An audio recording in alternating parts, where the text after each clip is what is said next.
우리에게 주시는 하나님의 말씀은 역대하 4장 1절부터 22절까지입니다. 구약 성경 659쪽에 있습니다. 역대하 4장 1절부터 22절까지 우리 함께 읽도록 하겠습니다. 솔로몬이 또 노스로 제단을 만들었으니 길이가 20규빗이요 너비가 20규빗이요 높이가 10규빗이며 또 노스를 부어 바다를 만들었으니 지름이 10규빗이요 그 모양이 둥글며 그 높이는 5규빗이요 주위는 30규빗이 길이의 둘로 둘을 만하며 그 가장자리 아래에는 돌아가며 소 형상이 있는데 각 규빗에 소가 10마리씩 있어서 바다 주위에 둘렀으니 그 소는 바다를 부어 만들 때에 두 줄로 부어 만들었으며 그 바다를 노새 황소 12마리가 바쳤으니 3마리는 북쪽을 향하였고 3마리는 서쪽을 향하였고 3마리는 남쪽을 향하였고 3마리는 동쪽을 향하였으며 바다를 그 위에 놓았고 소의 엉덩이는 다 안으로 행하였으며 바다의 두께는 한 소 너비만 하고 그 둘레는 잔 둘레와 같이 백합화의 모양으로 만들었으니 그 바다에는 3천 밧을 담겠으며 또 물두멍 10개를 만들어 5개는 오른쪽에 두고 5개는 왼쪽에 두어 씻게 하되 번제에 속한 물건을 거기서 씻게 하였으며 그 바다는 제사장들이 씻기 위한 것이었더라. 또 규례대로 금으로 등잔대 10개를 만들어 내전 안에 두었으니 왼쪽에 5개요 오른쪽에 5개이며 또 상 10개를 만들어 내전 안에 두었으니 왼쪽에 5개요 오른쪽에 5개이며 또 금으로 대접 100개를 만들었고 또 제사장의 뜰과 큰 뜰과 뜰문을 만들고 그 문짝에 놋을 입혔고 그 바다는 성전 오른쪽 동남방에 두었더라. 후람이 또 솥과 부삽과 대접을 만들었더라. 이와 같이 후람이 솔로몬 왕을 위하여 하나님의 성전에서 할 일을 마쳤으니 곧 기둥 둘과 그 기둥 꼭대기에 곤 같은 머리 둘과 또 기둥 꼭대기에 곤 같은 기둥 머리를 가리는 그물들과 또 그 그물들을 위하여 만든 각 그물에 2줄씩으로 기둥 위에 공 같은 두 머리를 가리는 석류 400개와 또 받침과 받침 위에 물두멍과 한 바다와 그 바다 아래에 소 12마리와 솥과 부삽과 고기 갈고리와 여호와의 전의 모든 그릇들이라. 후람의 아버지가 솔로몬 왕을 위하여 빛나는 놋으로 만들 때에 왕이 요단 평지에서 숫꽃과 스레다 사이에 진흙에 그것들을 부어내었더라. 이와 같이 솔로몬이 그 모든 기구를 매우 많이 만들었으므로 그 놋 무게를 능히 측량할 수 없었더라. 솔로몬이 또 하나님의 전의 모든 기구를 만들었으니 곧 금제단과 진설병 상들과 지성소 앞에서 규례대로 불을 켤 순금 등잔대와 그 등잔이며 또 순수한 금으로 만든 꽃과 등잔과 부젓가락이며 또 순금으로 만든 불집게와 주발과 숟가락과 불 옮기는 그릇이며 또 성전 문 곧 지성소의 문과 내전의 문을 금으로 입혔더라. 아멘. 역대하는 알다시피 우리 구약의 성경 한 권의 책으로 되어 있고 또한 이스라엘과 유다 왕국의 역사를 다루는 책입니다. 주로 보면 다윗의 왕과 그의 아들 솔로몬 왕의 치세 그리고 이웃에 우리가 유다 왕국의 여러 나라들의 그 통치와 사건들이 함께 기록되어 있습니다.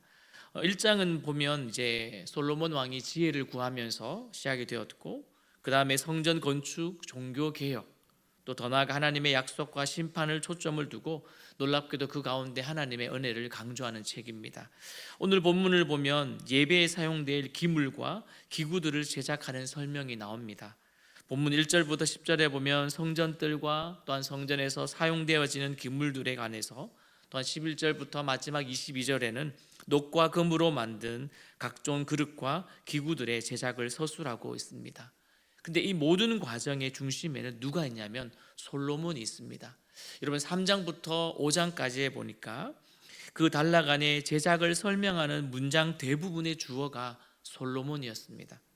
건축을 시작하였더라, 그리고 만들었으며 모든 일을 마친지라. 이러한 중심에는 늘 솔로몬이 있었지요. 여러분, 이 표현들을 보면 하나님이 누구를 택하여? 솔로몬을 택하여 성전을 건축하시겠다라고 하는 말이 성취되었음을 보여줍니다. 이 말은 무려 사무엘 그 하에 보니 7장 13절에 그는 내 이름을 위하여 집을 건축할 것이요 나는 그의 나라 왕위를 영원히 경고케 하리라 라는 말씀이 사무엘 하에 있습니다. 그러니까 이 말씀이 지금 여기서 성취가 되지요. 뿐만 아니라 솔로몬의 순종을 강조하고 또한 솔로몬과 백성이 온 마음을 다해 순종해서 성전을 짓게 해달라고 하는 그 다윗의 간구가 응답되어지는 장면입니다. 먼저 1절을 보십시오. 성전 뜰 안에 놓일 롯을 만드는 제단을 설명합니다. 우리 한 번 더 1절을 읽습니다. 시작. 솔로몬이 또 롯으로 제단을 만들었으니 길이가 20규빗이요 너비가 20규빗이요 높이가 10규빗이며. 여러분, 놋 제단은요 어떤 의미가 있습니까? 하나님께 드리는 제사와 그리고 소통을 상징하는 곳입니다. 근데 당시 우리가 모세 당시에 누구를 통하여? 부살렛을 통하여서 여러분 놋 제단을 만들었습니다. 그러나 오늘 나오는 이 본문에 나오는 놋보다는 많이 작았습니다. 적었지요. 그게 보니 길이와 너비가 5규빗밖에 되지 않았고 높이는 3규빗 되었습니다. 아마도 시각적으로 말하면 이 강대상 안에 충분히 놓여줄 수 있는 크기의 제단이었을 것입니다. 그러나 오늘 만드는 놋 제단은 무려 4배나 더 컸습니다. 4배니까 아마 이 본당 안에 정도 들어갈 만한 큰 놋 제단이었겠지요. 그리고 이 제단 자체 규모가 상당히 컸을 것이니 이제는 큰 면적의 놋 제단이 마련되었으니 앞으로 진행될 그 성전 봉헌식 뿐만 아니라 이후의 절기, 각종 행사, 방대한 규모의 제사뿐만 아니라 이 모든 것들이 훨씬 수월하게 진행이 될 것입니다. 이제 이어서 보니 놋 바다와 물두멍의 제작과 이제 배치될 위치까지 설명하고 있습니다. 6절을 보십시오. 또 물두멍 10개를 만들어 5개는 오른쪽에 5개는 왼쪽에 두어서 씻게 하고 번제물에 속한 물건을 거기서 씻게 하였으며 그 바다는 제사장들이 씻기 위한 것이더라. 아멘. 여러분, 놋제단의 반대편에 앞으로 위치될 그 놋바다와 물두멍은요 성결을 상징합니다. 성결. 그리고 놋바다는 성막의 물두멍에 대형화된 기물, 쉽게 말하면 좀 동상 모양의 좀 거대한 물통이었습니다. 그러니 이 제사장들의 정결 예식에 사용되었습니다. 그러니 제사장의 성전에 들어가거나 아니면 제사하기 전 손과 발을 씻는 용도로 쓰였으며, 그리고 육체적인 정결뿐만 아니라 거룩하신 하나님 앞에 나가기 전에 죄를 회개하는 영적 정결을 전제로 이 부분이 만들어졌을 것입니다. 그럼 여러분, 그렇다면 성전은 우리가 보았을 때 단순히 웅장하거나 화려하는 것보다 그보다 더 성경이 요구하는 의미가 분명히 있을 것입니다. 무엇입니까? 그걸 통하여서 하나님이 임재하는 곳, 하나님을 예배하는 곳으로 우리가 되어야 되겠지요. 여러분, 많은 교회들이 성전 건축을 갈망하고 또 원합니다. 예배 장소가 협소하기 때문에 아니면 지리적으로 오고 가는 성도들의 불편함 등등의 이유로 우리가 성전을 옮기거나 새로 짓기를 원하지요. 그러나 그 과정 가운데에서 잘 지어서 성도들이 한마음 되어 입당하고 그리고 예배드리며 더 나은 예배 장소가 되면 가장 좋은 것이지만, 그러나 성전을 건축하는 과정에서 불미스러운 일들이 일어나는 것을 여러분 종종 듣게 됩니다.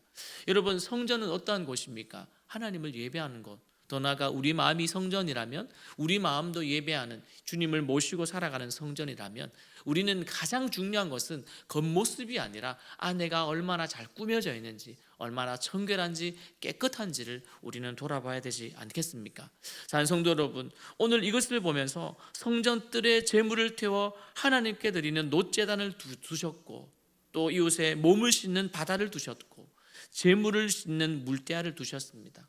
이런 거룩하신 하나님의 임재 앞으로 나가는 조건은 무엇보다도 성결임을 우리에게 보여주기에 충분합니다. 또한 성결의 핵심은 제의적인 어떤 정결이나 위생적인 정결도 있지만 그 배후에 더 중요한 것은 순종입니다. 순종 말입니다. 기억하십시오. 주께서 제시하시는 기준에 순종할 때에 성결하다고 우리는 인정하십니다. 그렇다면 이 부분을 우리가 좀 돌아보기를 원합니다. 저와 여러분, 우리 모든 자신이 하나님 앞에 날마다 순종하고 있을까? 작은 순종이든 큰 순종이든 하나님의 말씀 앞에 우리가 얼마만큼 순종하고 있는가? 오늘 하루 어떤 말씀이 나에게 들린다 할지라도, 손해보는 경우라 할지라도 우리가 함께 순종하는 이 하루가 되어지기를 바랍니다. 여러분, 7절부터는 금 등잔대와 상, 그리고 뜰과 뜰문에 대해 이야기합니다. 여러분, 등잔대와 상은 성전의 기물로서 하나님의 임재, 그 공급하심을 상징하지요. 성막에는 각각 하나씩 있어야 하고 이번에는 10개씩 제작하여 이제 성소 안 좌우에 두었습니다. 여러분, 등불은 항상 켜놓아야 했습니다. 그리고 이것은 관리는 제사장의 몫이었지요. 이 규례에는 영원히 지켜야 될 하나님의 명령입니다.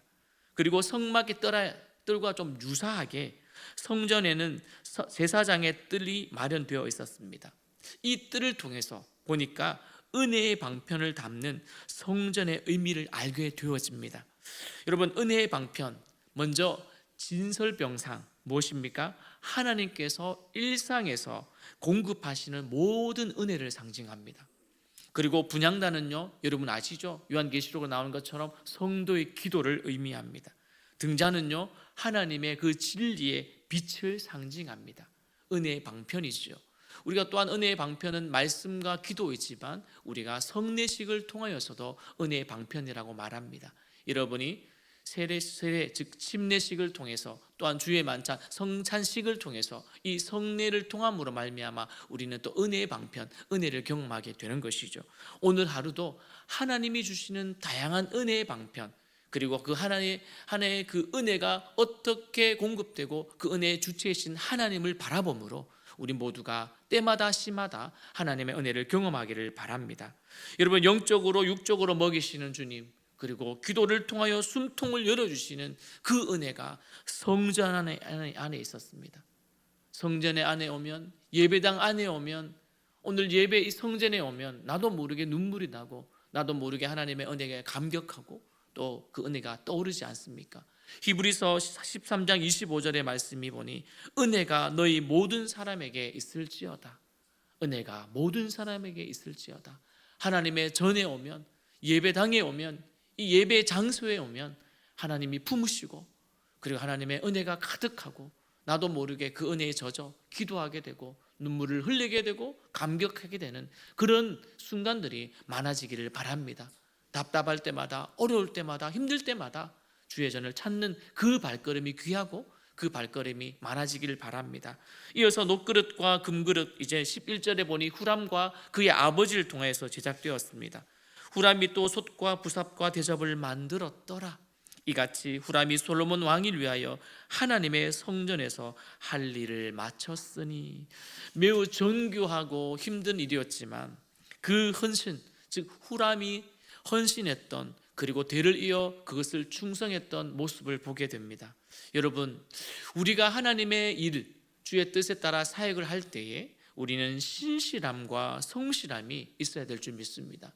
하나님의 임재 공동체, 즉 하나님의 공동체 안에는 각자 가져야 될 성실과 신실함이 있어야 합니다. 한순간에 열심을 낼 수 있는 것 누구나 할 수 있지요. 그러나 한순간에 열심을 낼 수 없는 은혜의 공동체, 그리고 꾸준하게 성실하게 내어야 되는 그 열심과 사역이 교회 공동체는 너무나 필요합니다. 오늘 하루도 하나님이 주시는 은혜와 말씀에 대한 그 순종으로 우리 함께 지어가는 귀한 구리지구촌 교회가 되어지기를 주님의 이름으로 축원드립니다.